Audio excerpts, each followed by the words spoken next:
ಲೈಟಾಗಿ ಮೆಣಸಿನ್ಕಾಯಿನ ಆ್ಯಡ್ ಮಾಡ್ತಾಯಿದ್ದೀನಿ. ಖಾರ ಅದರಲ್ಲಿ ಬಿಟ್ಕೋಬಾರ್ದು, ಬಟ್ ನಮಗೆ ಬಾಯಿಗೆ ತಿನ್ನೋಕ್ಕೆ ಸೂಪರಾಗಿರುತ್ತೆ ಅಂತ ಹೇಳ್ಬಿಟ್ಟು ನಮಗೆ ಬೇಕಾಗಿರೋದು ಒಂದು ಸ್ವಲ್ಪ ದಪ್ಪ ಮೆಣಸಿನ್ಕಾಯಿನ ತೊಗೊಂಡ್ಬಿಟ್ಟು ಹಾಫ್ ಮೆಣಸಿನ್ಕಾಯಿನ ಕಟ್ ಮಾಡಿ ಅದರ ಒಳಗಡೆ ಗುರಳ್ ಪುಡಿ ಅಂತ ಕರಿತೀವಿ ನಾವು, ಕರಿ ಪುಡಿನ ಗುರಳ್ ಪುಡಿ, ಅದ್ರ ಜೊತೆ ಸ್ವಲ್ಪ ಕಡಲೆಪುಡಿ. ಜಾಸ್ತಿ ಖಾರ ಆಗುತ್ತೆ ಗುರಳ್ ಪುಡಿಲಿ, ಆಲ್ರೆಡಿ ಖಾರ ಹಾಕಿರ್ತೀವಿ ನಾವು, ಅದಕ್ಕೋಸ್ಕರ ಗುರಳ್ ಪುಡಿ ಮತ್ತು ಕಡಲೆಪುಡಿನ ಸೇರಿಸ್ಕೊಂಬಿಟ್ಟು ಎಲ್ಲ ಮೆಣಸಿನ್ಕಾಯಿ ಒಳಗಡೆ ತುಂಬಿಕೊಂಡು ಅದನ್ನ ಹೆಂಚು ಮೇಲೆ ಹಾಕಿ ಜಸ್ಟ್ ಫ್ರೈ ಮಾಡಿಕೊಂಡ್ರೆ ಸೂಪರಾಗಿರುತ್ತೆ. ಬಟ್ ನಾವು ಇಲ್ಲಿ ಏನು ಮಾಡ್ತಾಯಿದ್ದೀವಿ ಅಂದರೆ ಅದನ್ನ ತುಂಬಿಟ್ಟು ಪಲ್ಯದೊಳಗೆ ಸೇರಿಸಿದ್ರೆ ಸಖತ್ತಾಗಿರುತ್ತೆ. ಅದನ್ನ ಬೇಯಕ್ಕೆ ಬಿಟ್ಬಿಟ್ಟು ಒಂದು ಕಡೆ ಮತ್ತೆ ಸ್ವಲ್ಪ ಶೇಂಗಾ ಪುಡಿ ಹಾಕಬೇಕಲ್ವ ಪಲ್ಯಗೆ, ಚೆನ್ನಾಗಿರುತ್ತೆ. ಖಾರ ಜಾಸ್ತಿ ಆಗುತ್ತೆ ಅಂತೇಳ್ಬಿಟ್ಟು ಕಡಲೆಪುಡಿ ಹಾಕಿದ್ರೆ ಖಾರ ಕಡಿಮೆ ಆಗುತ್ತೆ, ಅದಕ್ಕೋಸ್ಕರ ಕಡಲೆಪುಡಿನ ಹಾಕೋದು, ಸಪ್ಪೆ ಕಡಲೆಪುಡಿನ. ಶೇಂಗಾ ಕಾಳನ್ನ ಹುರ್ಕೊಂಡು ಅದು ನೀಟಾಗಿ ಬೀಜನ ತಕ್ಕೊಂಡು ಅದನ್ನ ಪುಡಿ ಮಾಡಿಕೊಂಡು, ಫುಲ್ಲು ಜಾಸ್ತಿ ಹಿಟ್ಟಿಟ್ಟು ಮಾಡಬಾರ್ದು, ಸ್ವಲ್ಪ ಶೇಂಗಾ ಕಾಳು ಜಾಸ್ತಿ ಸಿಗೋ ಥರನೂ ಇರಬಾರ್ದು, ಮೀಡಿಯಮ್ ಸೈಜ್ಗೆ ಪುಡಿ ಮಾಡ್ಕೋಬೇಕು. ಅದಕ್ಕೆ ಸ್ವಲ್ಪ ಕಡಲೆನೂ ಸೇರಿಸ್ಕೊಂಬಿಟ್ರೆ ಪಲ್ಯ ಸ್ವಲ್ಪ ತಿಕ್ಕಾಗಿ ಬರುತ್ತೆ. ಪಲ್ಯಗಾಗಲಿ ಮತ್ತು ಚಟ್ನಿ ಯಾವುದಾದ್ರೂ ನೀವು ಇದನ್ನು ಮಾಡಿದ್ನಲ್ಲ, ಬದ್ನೆಕಾಯಿ ಬಜ್ಜಿ ರೆಸಿಪಿ ಮಾಡಿದ್ನಲ್ವ, ಅದಕ್ಕೂ ಹಾಕಿದ್ದೀನಿ ಈ ಪುಡಿನ. ನೋಡಿ ಬೇಕಾದರೆ ಆ ರೆಸಿಪಿನ ನನ್ನ ಚಾನಲಲ್ಲಿದೆ.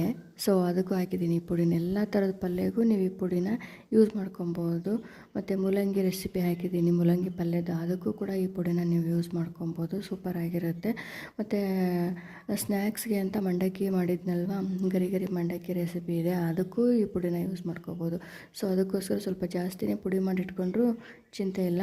ಸೊ ಈ ಕಡೆ ನಮ್ಮ ಮೆಣಸಿನ್ಕಾಯಿ ಬೆಂದಿದೆ, ತೆಗೆದ್ಬಿಟ್ಟು ಸ್ವಲ್ಪ ಅರಿಶಿನ ಪುಡಿ ನೀಟಾಗಿ ಅಪ್ಲೈ ಮಾಡಬೇಕು. ಅದಕ್ಕೆ ಅರಿಶಿನ ಪುಡಿ ಹಾಕಿ ಲಾಸ್ಟಿಗೆ ಈ ಪುಡಿನ ಸ್ವಲ್ಪ ಜಾಸ್ತಿ ಹಾಕಬೇಕು, ಯಾಕಂದರೆ ಖಾರ ನಮಗೆ ಕಡಿಮೆ ಬೇಕಲ್ವ, ಅದಕ್ಕೋಸ್ಕರ ಈ ಪುಡಿನ ಜಾಸ್ತಿಯಾಗಿ ಹಾಕಬೇಕು. ಖಾರ ಬೇಕು ಅಂದವರು ಸ್ವಲ್ಪ ಆ್ಯಡ್ ಮಾಡ್ಕೋಬೋದು ಅಷ್ಟೇ. ಬಟ್ ಪಲ್ಯಗೆ ತಿಕ್ನೆಸ್ ಅನ್ನೋದನ್ನು ಕೊಡುತ್ತೆ ಇದು. ಮತ್ತು ಮೆಣಸಿನ್ಕಾಯಿಗೆ ಅಲ್ಲಲ್ಲಿ ಹಿಂಗೆ ಸ್ವಲ್ಪ ಹತ್ತೋದ್ರಿಂದ ಸೂಪರಾಗಿ ಟೇಸ್ಟ್ ಕೊಡುತ್ತೆ. ಶೇಂಗಾ ಬೀಜ ಅಂದರೆ ಕೇಳ್ತೀರಾ, ಸೂಪರಾಗಿ ಟೇಸ್ಟ್ ಇರುತ್ತೆ. ಸೊ ಅದಕ್ಕೋಸ್ಕರ ಕಡಲೆ ಪುಡಿನ ಅದರಲ್ಲಿ ಆ್ಯಡ್ ಮಾಡ್ಕೋಬೇಕು, ಸೂಪರಾಗಿರುತ್ತೆ. ಲಾಸ್ಟಿಗೆ ಸ್ವಲ್ಪ ನೀರು ಹಾಕ್ಬಿಟ್ಟು ಒಂದು 5ರಿಂದ 10 ನಿಮಿಷ, ಈಗ ಆಲ್ರೆಡಿ ಕ್ಯಾಪ್ಸಿಕಮ್ ಬೆಂದ್ಬಿಟ್ಟಿದೆ ಇವಾಗ, ಸೊ ಅದಕ್ಕೋಸ್ಕರ 5ರಿಂದ 10 ನಿಮಿಷ ಬೇಯಿಸ್ಕೋಬೇಕು. ಅಷ್ಟರೊಳಗಡೆ ಹಸಿ ಕೊಬ್ಬರಿನ ಎಲ್ಲ ಪಲ್ಯಗೂ ಆಲ್ಮೋಸ್ಟ್ ಅಲ್ಲಿ ಯೂಸ್ ಮಾಡ್ತಾರೆ ಈ ಸೈಡು, ಅದಕ್ಕೋಸ್ಕರ ನಾನು ಹಸಿ ಕೊಬ್ಬರಿನ ರೆಡಿ ಮಾಡ್ಕೊತಾ ಇದ್ದೀನಿ. ಕೊಬ್ಬರಿ ತೊಗೊಂಬಿಟ್ಟು ಮಿಕ್ಸಿಗೆ ಹಾಕ್ಕೊತಾ ಇದ್ದೀನಿ. ಮತ್ತು ಅವ್ರ ಕೈಲೂ ತುರ್ಕೋಬೋದು, ನನಗೆ ತುರಿಯೋಕೆ ಅಷ್ಟಾಗಿ ಬರೋಲ್ಲ, ಅದು ಸಣ್ಣಗಿರುತ್ತೆ ಮತ್ತು ನೀಟಾಗಿ ಬೀಳುತ್ತೆ ತುರಿದ್ರೆ ಮಾತ್ರ, ಆದರೆ ಅಷ್ಟಾಗಿ ನಮಗೆ ಬರಲ್ವಲ್ಲ, ರೂಢಿ ಇಲ್ಲ. ಸೊ ಮಿಕ್ಸಿಗೆ ಹಾಕ್ಬಿಟ್ರೆ ಸಖತ್ತಾಗಿ ಅದೇ ಥರ ಆಗುತ್ತೆ. ಅದನ್ನ ತೊಗೊಂಡ್ಬಿಟ್ಟು ಲಾಸ್ಟಿಗೆ ಸೇರಿಸ್ಕೊಂಡ್ಬಿಟ್ರೆ ಪಲ್ಯನೂ ಜಾಸ್ತಿ ಆಗುತ್ತೆ, ಖಾರನೂ ಕಡಿಮೆ ಆಗುತ್ತೆ, ತಿಕ್ನೆಸ್ಸು ಜಾಸ್ತಿ ಆಗುತ್ತೆ. ಸೊ ಮೆಣಸಿನ್ಕಾಯಿ ನೀಟಾಗಿ ಬೆಂದು ಆಗಿದೆ ಇವಾಗ.